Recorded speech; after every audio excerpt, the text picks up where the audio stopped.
Tonight, the abortion battle back before the Supreme Court. The Biden administration says hospitals must be allowed to provide abortions if needed in emergency situations. But some states disagree, arguing the case before the justices. Plus, a long-delayed foreign aid package totaling $95 billion gets the president's signature. What it means for America's allies. And this is a big day for America's flying public. the new consumer protections you'll see next time you take to the skies. All this and more tonight on Faith Nation.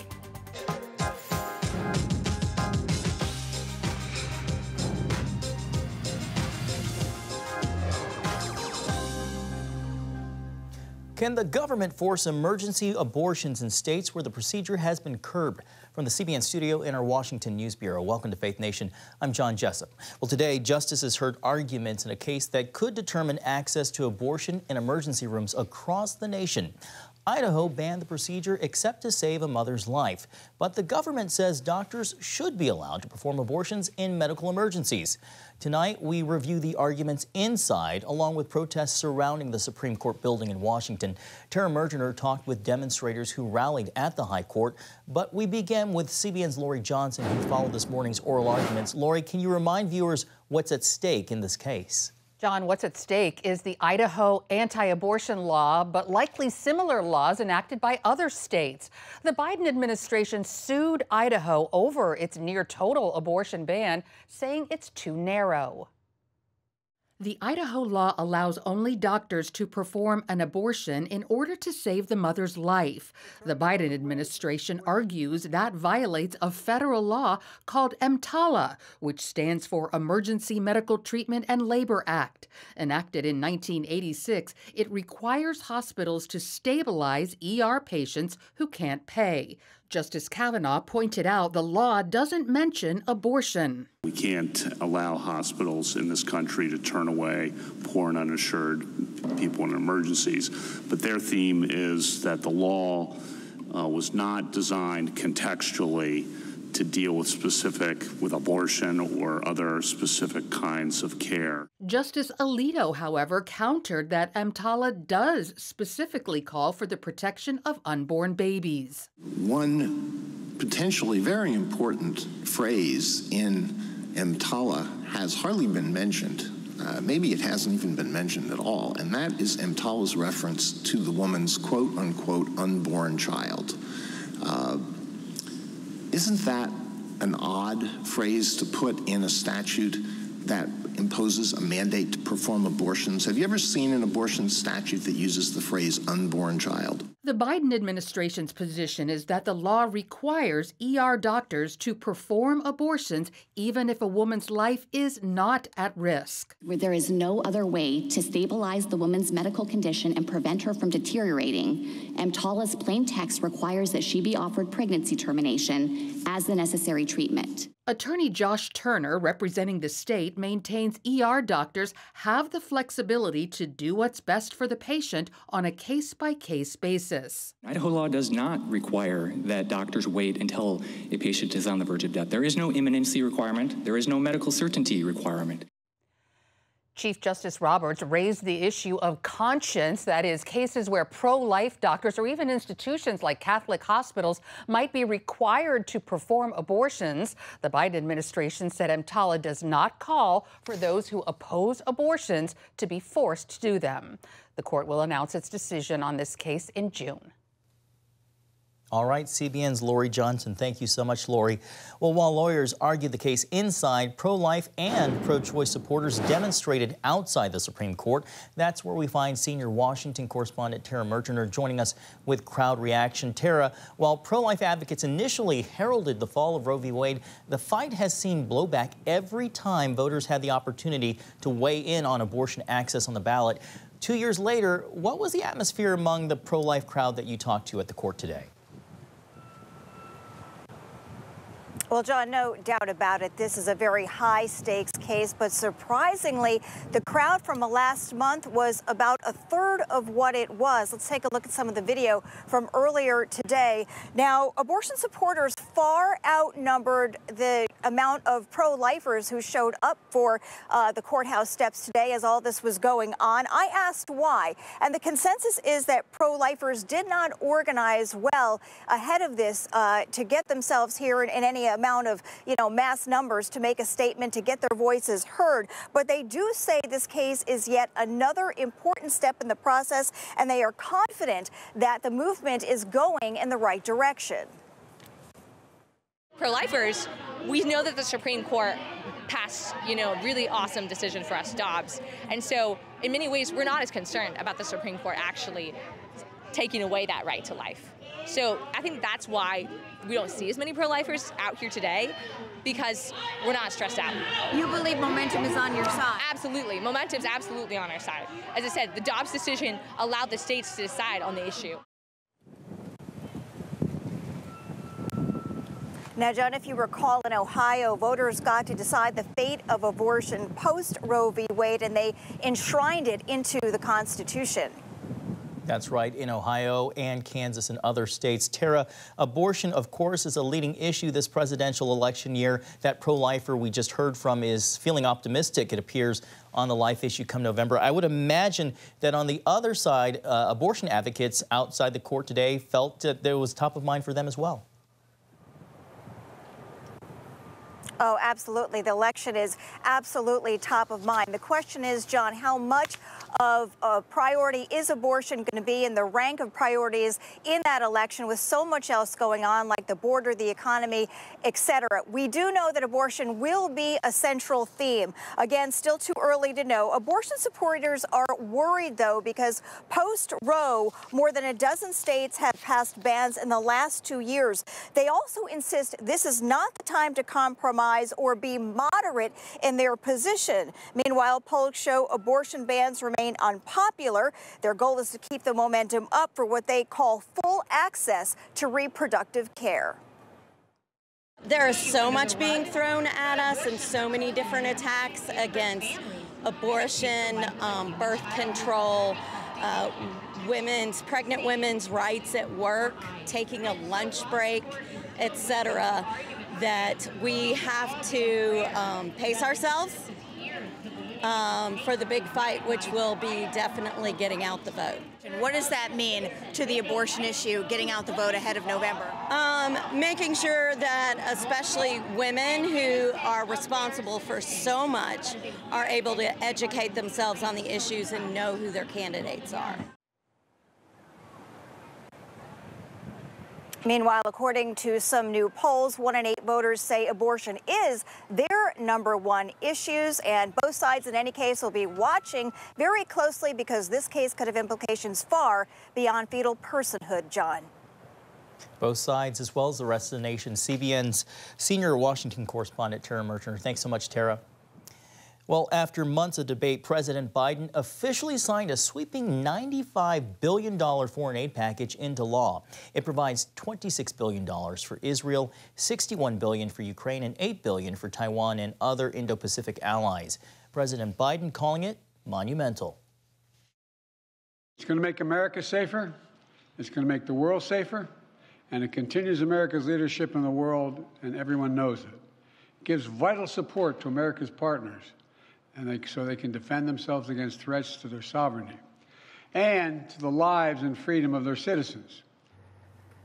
The aid is expected to begin flowing to Ukraine as soon as this week to help in its defense against Russia. With no U.S. aid in more than a year, ammunition is running low. The law also includes a potential TikTok ban. Chinese-owned parent company ByteDance to sell it within a year. If that doesn't happen, Americans won't be able to download or update the app. TikTok says it will take its case to the court. Senator Mark Warner of Virginia joins us now for more on the foreign aid package. Senator Warner, welcome to you. So earlier today, you posted on social media that you're feeling deeply relieved that the bill actually made its way through and the president signed it. What does the foreign aid package mean for America and its allies? Well, it means that America is not going to retreat into isolationism. It means that Vladimir Putin's brutal invasion of Ukraine, where the Ukrainians have fought valiantly, literally have taken out 87% of Russia's prior ground forces, 63% of their tanks, 32% of their armored personnel carriers. But the Ukrainians were running out of arms. They didn't ask for American soldiers. They just asked for the tools to fight back Putin. And I quickly remind everyone that of this arms package that's going to Ukraine, 90% of that is going to be spent in America. American jobs building the munitions that will go to Ukraine. I think it's strengthened NATO.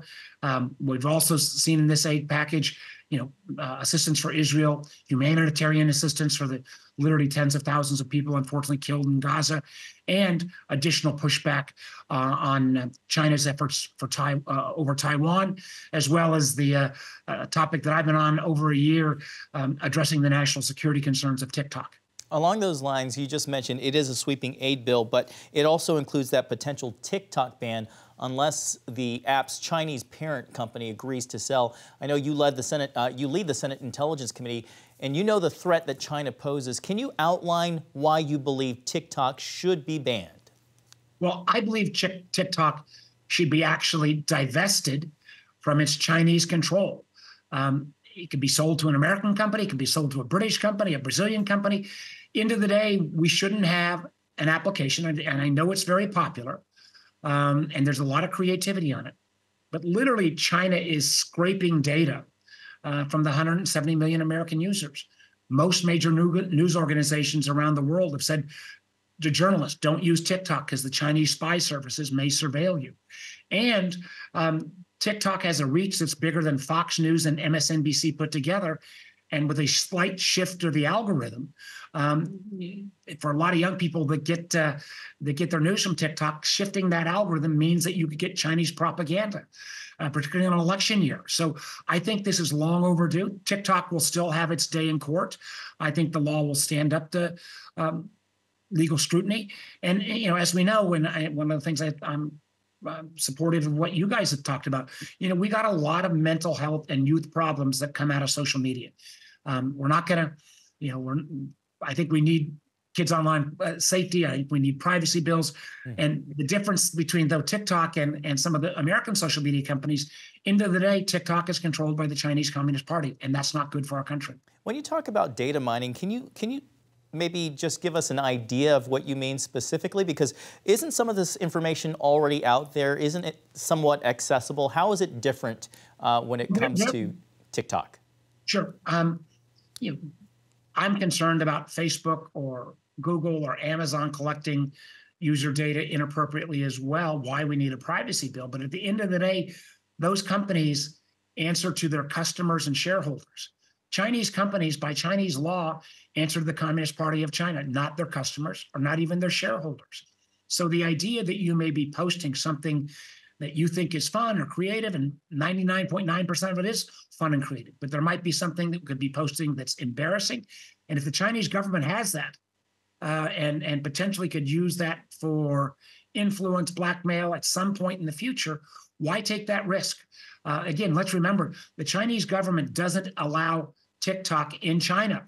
They have their own version that only promotes studying and being loyal to the state. They don't allow Facebook. They don't allow YouTube because they realize those could be influencers as well. So I think the data harvesting and the potential propaganda is a huge problem. And again, don't take my word. I mean, a fairly liberal organization, the British Broadcasting Company, has basically said to all its journalists, don't use TikTok because the Chinese spies may be spying on you.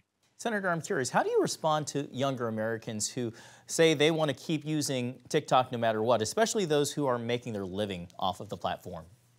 I say I hear you. And that's why we changed the bill from 6 months to divest to a year to divest. Literally 40%, close to 40%, it's not all public, of ByteDance, the company that owns TikTok, are American investors. I hope they do the right thing and put together a bigger group of investors, or they themselves, these are extraordinarily wealthy private equity firms, ought to buy out the Chinese ownership, and TikTok can continue without the threat that you may be being influenced by a foreign hostile government. Senator Mark Warner of Virginia with us after a late night. Thank you so much for your time and being with us tonight. Thank you, John. New Biden administration regulations aim to protect trans students. What it means for kids in schools when Faith Nation returns. Welcome back. Less than a week after unveiling new Title IX rules, now mounting challenges to the changes. The Biden administration is amending Title IX to expand protections to LGBTQ students in schools that receive federal funding. For 50 years, that policy had been focused on dismantling gender-based discrimination. But in the current framework, 10 states ban students from using bathrooms according to their gender identity, and some schools refuse to acknowledge preferred pronouns.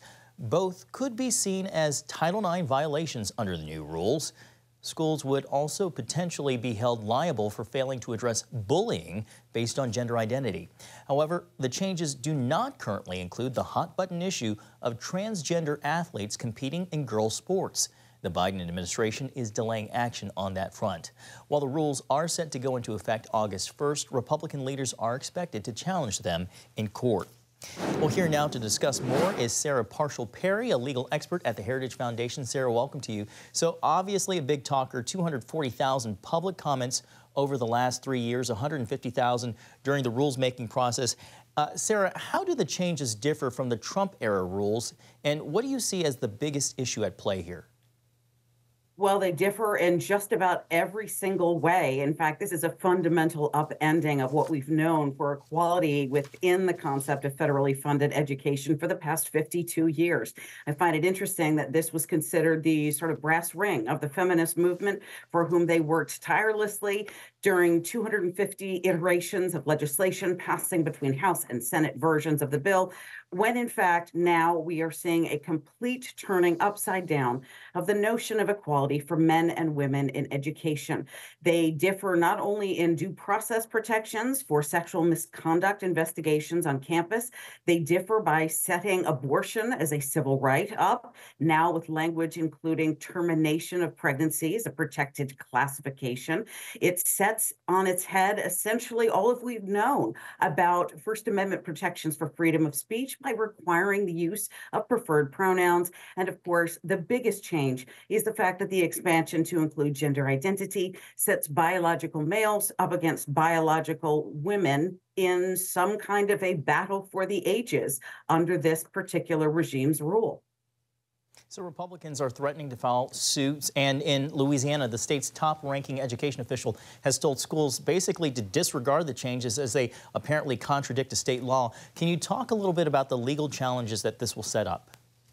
Yes, the sort of range of possible legal challenges are significant. It could include anything from constitutional law to civil rights law to a conflict with duly enacted state law to administrative law. And in fact, I know of 4 lawsuits currently underway that are going to challenge this guidance, the goal being to achieve a preliminary injunction while the litigation goes forward. But Congress has 60 legislative days to be able to enact something called a Congressional Review Act challenge, where they can downvote this particular rule. Then, of course, it goes to President Biden's desk, and he is certain to veto any CRA challenge. But ultimately, in the end, this is going to be a battle for the courts. When an administration makes a rule so expansive, so illegal, because it is not supported by the text, history, or interpretive case law, it really does require nothing less than a federal litigation challenge. So we anticipate many. It's not a question of if they come, but how many and when. Sarah, briefly here, we only have a few seconds left, but do you see a way to balance these protections for LGBTQ students without what critics decry as a reduction of women's rights in terms of Title IX? Sure. Title IX envisions automatically, for example, co-ed sports teams. That would satisfy all interests involved. If there are biological men who, for example, want to play on women's teams, there are co-ed sports as an option specifically envisioned by Title IX. And as long as we stick to the underlying biological reality of sex, we protect everyone. Sarah Parshall-Perry, we're going to continue to talk with you as this issue continues to go on. Sarah Parshall-Perry with the Heritage Foundation, thank you so much for your time and your expertise tonight. Thanks for having me. Well, tired of junk fees when you fly? If I could get that out. New consumer protections that could save some big money and help ease the dread of flight delays.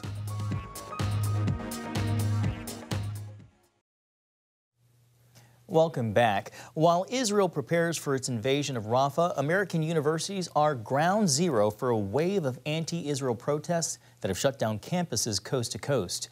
In this compelling video you'll see here earlier today, students at California Polytechnic University clash with police.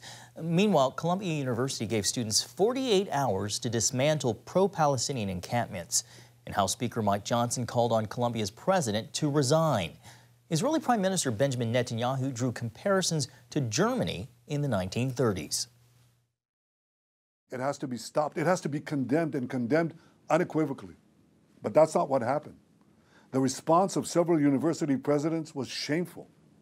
Now, fortunately, state, local, federal officials, many of them have responded differently, but there has to be more.